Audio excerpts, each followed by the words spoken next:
Okay, in this video I'm going to give two more examples where I'll take the derivative of a function using the definition of derivative.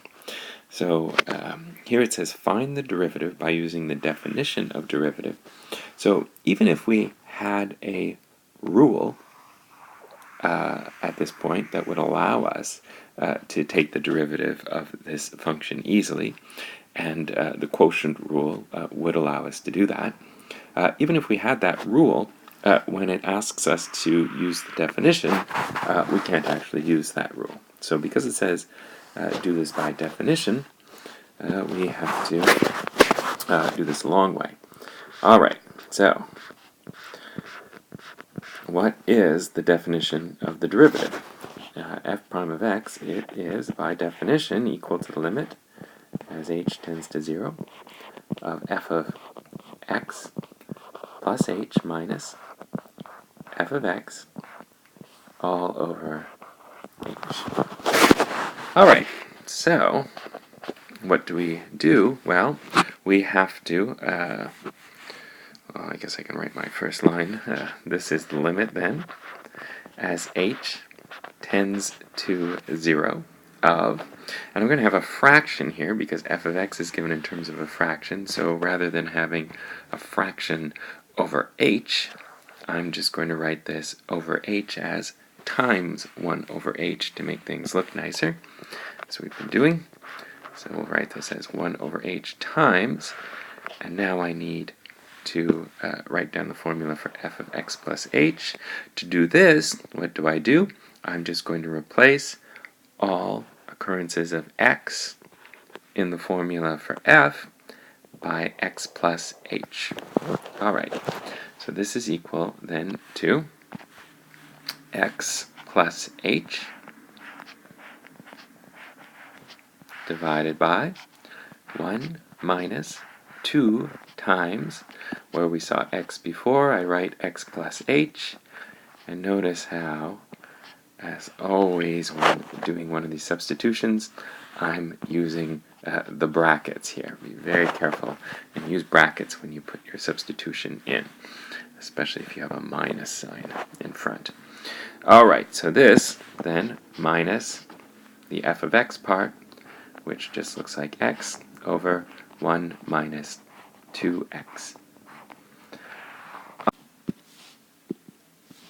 Okay, so as always with one of these limit problems, one of these derivative by definition problems, which is a limit problem, what we need to worry about is this h, because as h goes to 0, this denominator goes to 0. So doing any of these derivative by definition problems is really about being able to cancel this h here. And at the moment we certainly can't, so we need to simplify this difference of fractions. And if we want to simplify a difference of fractions, we need a common denominator. So that's what we look for now. This is equal to the limit as h tends to 0, 1 over h of, let's see, our common denominator is just going to be the product of these two denominators that we see. So 1 minus, I'm going to distribute through, I guess, minus 2x and minus 2h,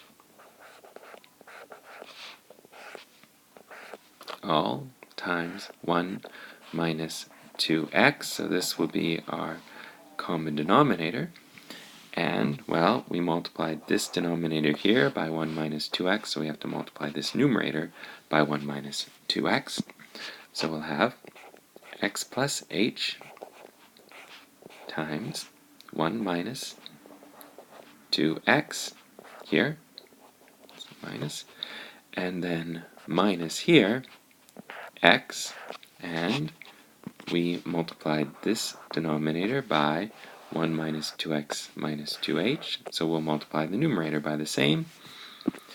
We'll have 1 minus 2x minus 2h. All right. So now what? This is equal to the limit as h tends to 0, 1 over h. And what we're going to try to do is simplify this numerator here and hope that after we've simplified, all terms that remain will contain an h so that we can cancel with this h here. Okay, so multiplying this out, what we're going to have the same denominator, so I guess I'll just rewrite that. Forgot that bit. So 1 minus 2x minus 2h divided by 1 minus 2x. All right, up top, multiplying this out here, distributing the x first, we'll have x minus 2x squared. Now distributing the h plus h minus 2x h. All of this minus, now I'm going to multiply through.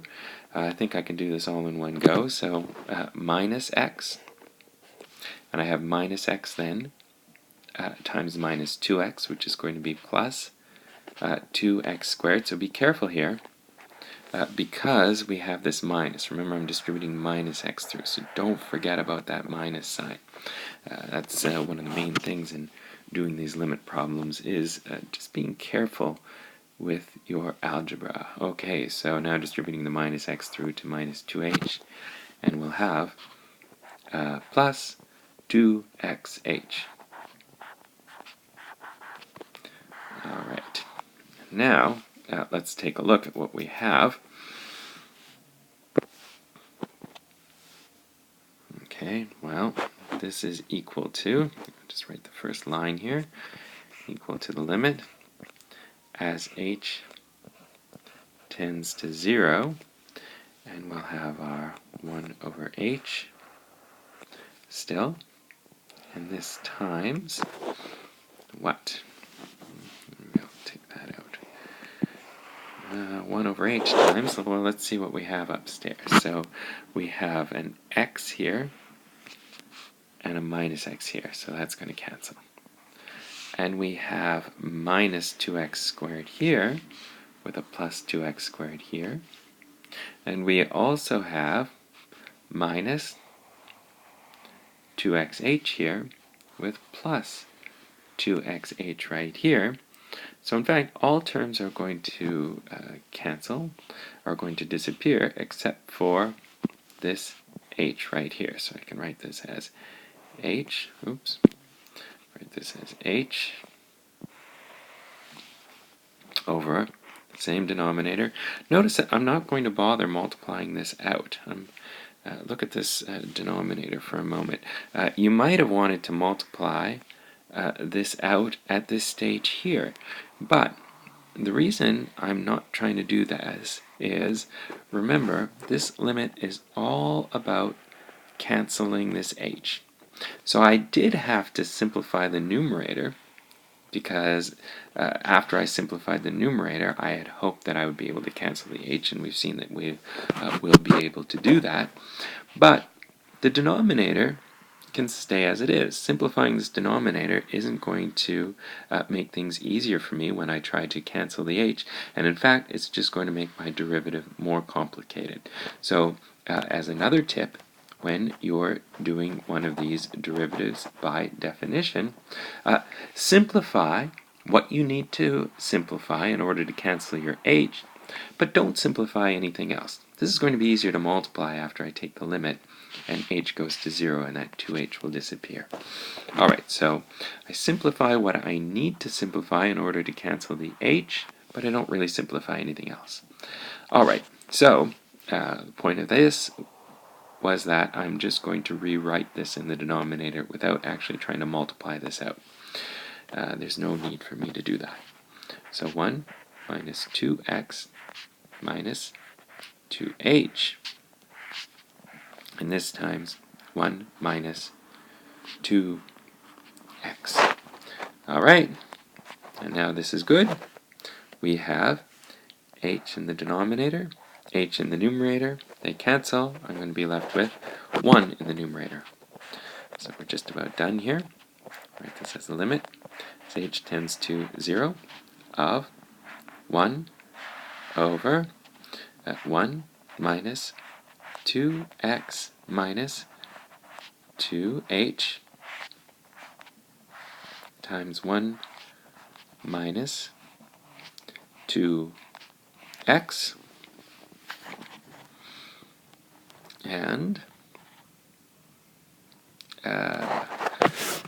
what we have, this is good because we can now actually take this limit as h tends to 0. I don't any longer have anything in the denominator tending to 0, so that's good.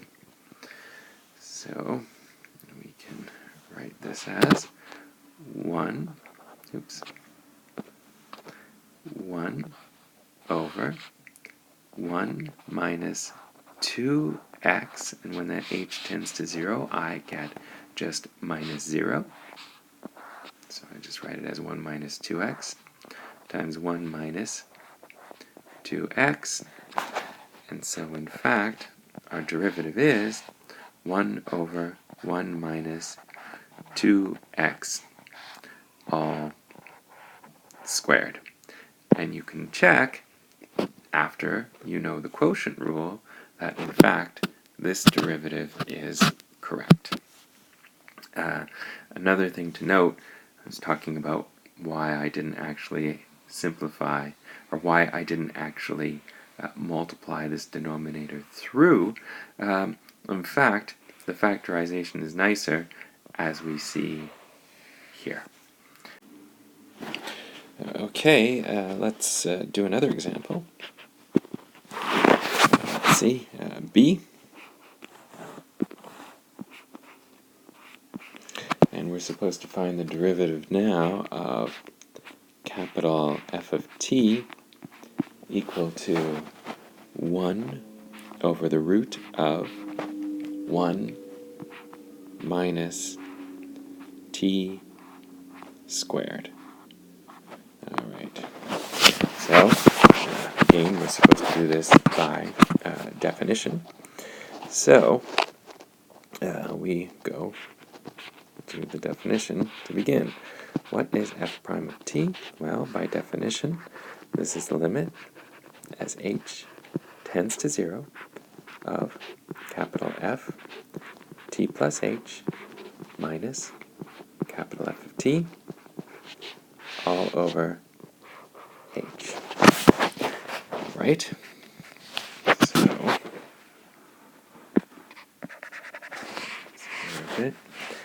this now is equal to the limit as h tends to 0, 1 over h.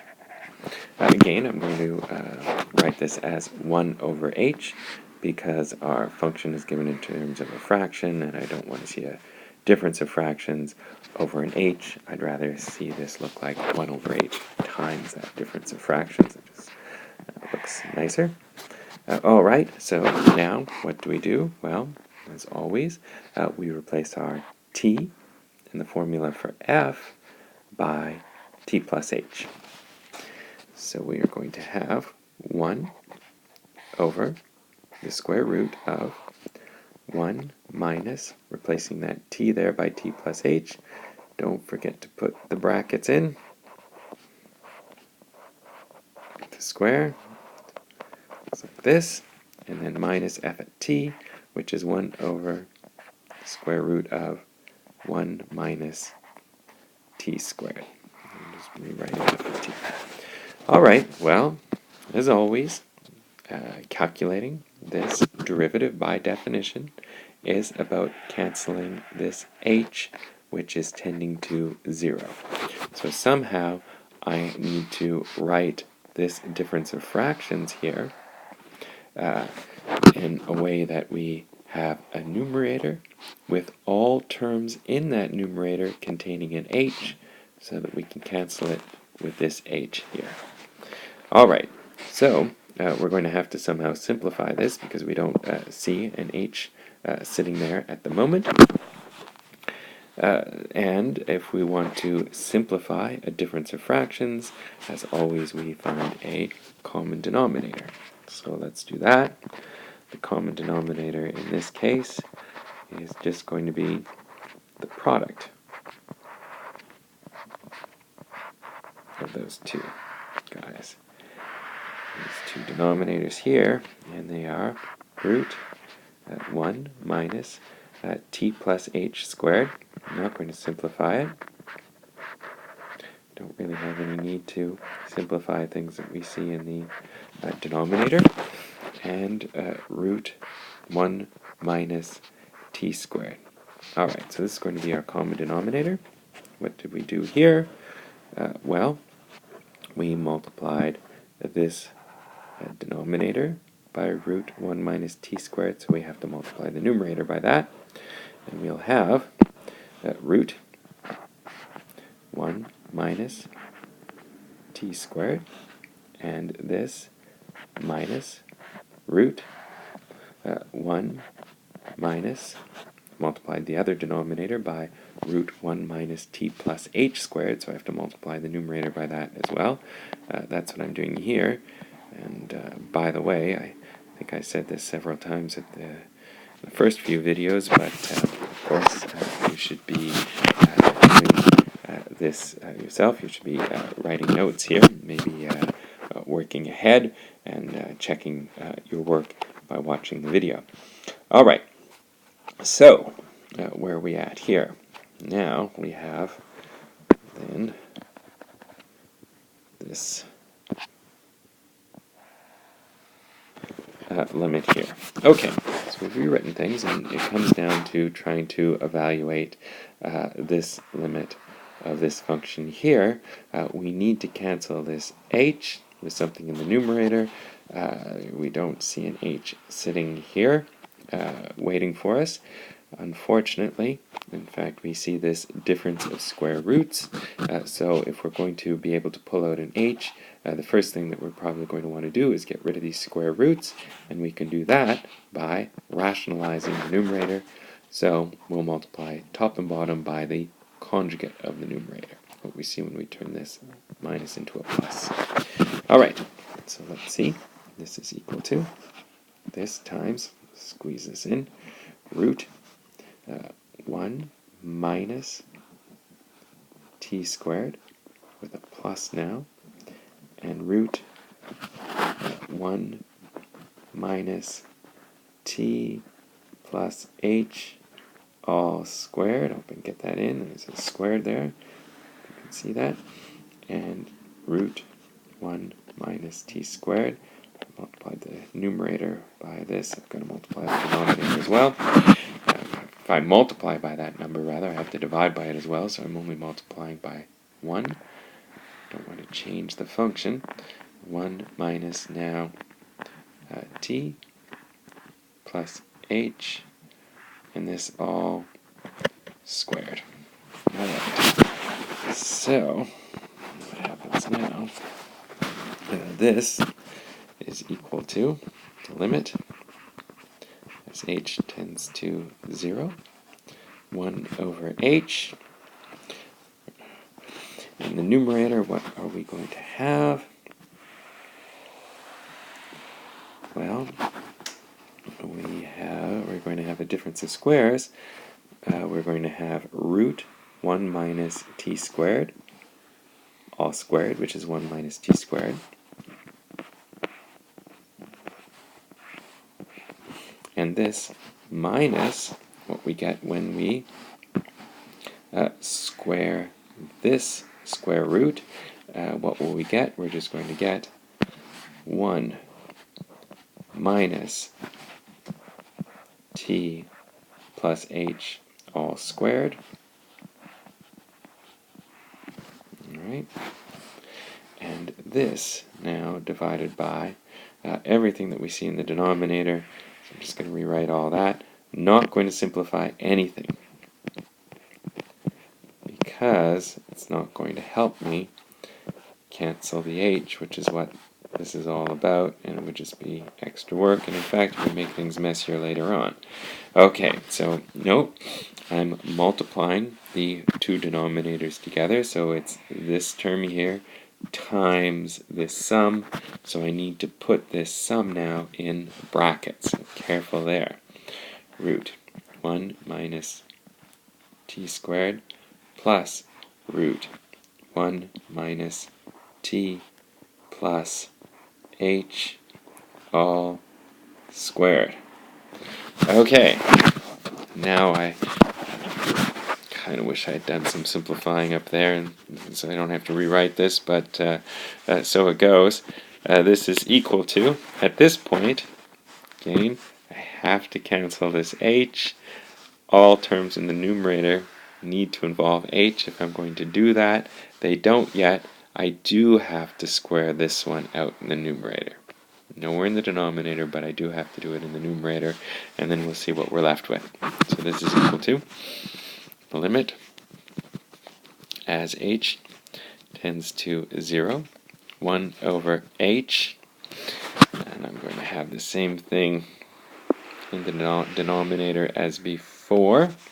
I'm just going to kind of put a pair of quotes here and let you write it in.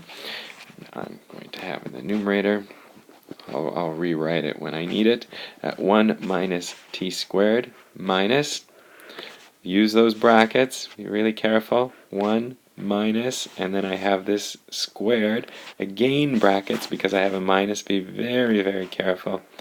This is where lots of mistakes get made. So t squared plus 2t h plus h all squared, and a closed bracket. Alright, and now let's see what we have. This is equal to the limit as h tends to 0 of 1 over h. And what's going to happen, I'm going to same denominator. Let's see if I can get away with this one more time, as we had 2 steps up. And now what will we have? Let's take a look. So I'm going to have 1 and then minus 1.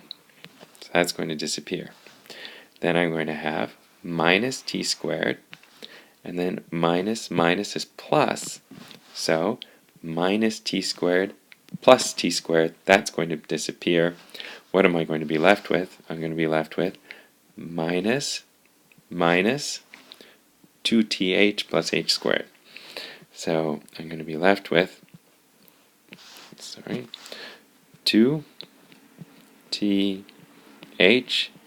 plus h squared.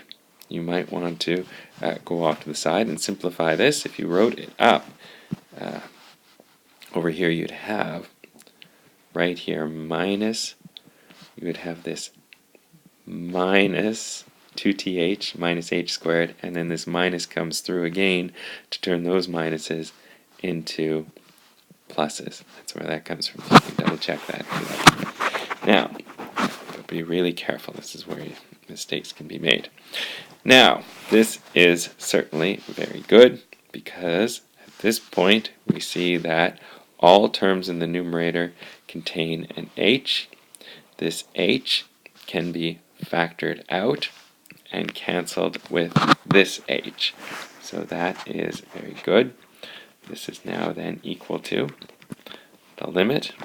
And I'm just going to off to the side, and I'm going to erase this in a moment. I'm just going to write this off to the side in case you didn't quite get that. I can write one more step if you want. This looks like h times 2t plus h. That's what this looks like. And so, because I have this h right here that's factored out of that numerator, that can go over top of this h. H over h is 1. We can get that cancellation, and we'll be left with the 2t plus h in the numerator. So that's what I'm about to rewrite. Okay, so this is the limit as h tends to 0. the h over h has become 1, so I've canceled that h now, which is what doing this problem was really all about.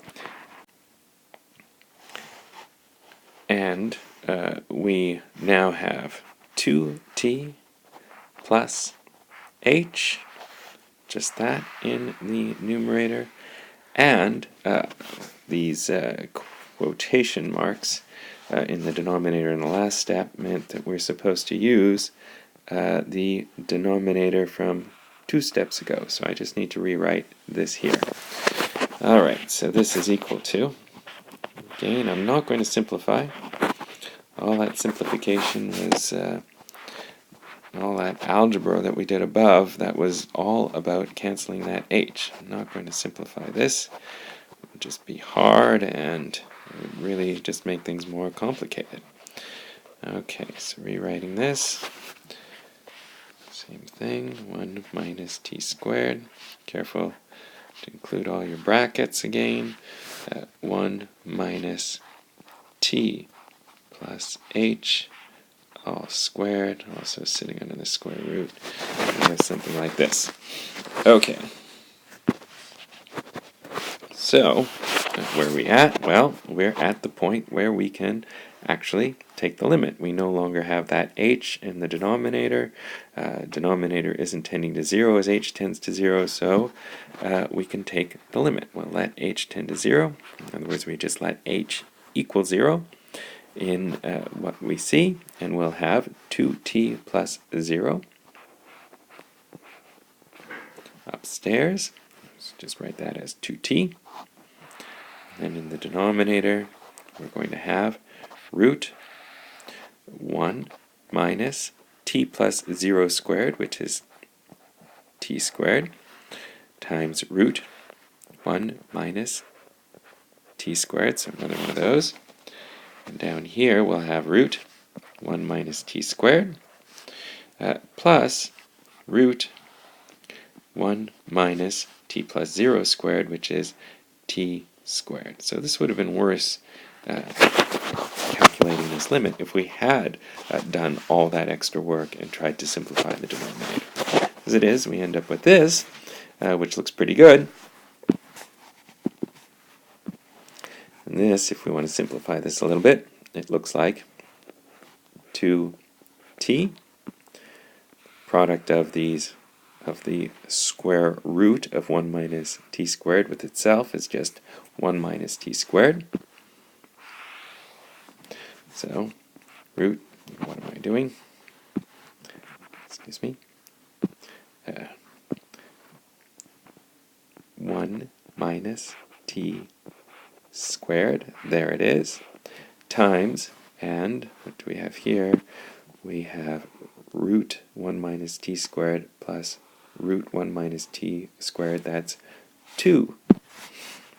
Maybe I'll put it right in front.